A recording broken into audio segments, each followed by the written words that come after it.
మన వాళ్ళు మచిలీపట్నం అనేది చాలా ఫేమస్ ఉంది. హ్మ్. మచిలీపట్నంలో చీర తయారు చేస్తే అగ్గిపెట్టెలో కూడా వెళ్ళిపోతది. హ్మ్. అంటే ఆ చీరను అగ్గిపెట్టెలో దాచేయొచ్చు. అంటే హ్మ్. అగ్గిపెట్టెలో పట్టేటటువంటి చీర అంటే హ్మ్. శరీరం మొత్తం కనిపిస్తది.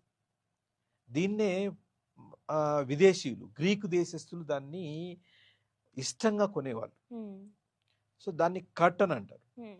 వాళ్ళకు దాన్ని ఒక యవన ప్రియ అంటారనమాట. హ్మ్. అంటే యవనులు అంటే వాళ్ళు హ్మ్. గ్రీకులు. హ్మ్. వాళ్ళు ఇష్టపడేటటువంటి డ్రెస్సు హ్మ్. అనేది కూడా ఇండియాలో తయారై అంటే అది మొత్తం ఒళ్ళంతా కనిపిస్తుంది హ్మ్. అది ఓకే. వేసుకుంటే. హ్మ్. అలాంటి డ్రెస్సెస్ అప్పటి కాలంలోనే వేసుకున్నారు. హ్మ్.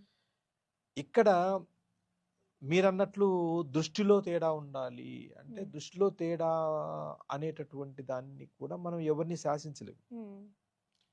దానికి సంబంధించినంత వరకు అందాన్ని చూడాలి, హ్మ్. ఆనందించాలి. హ్మ్. దాన్ని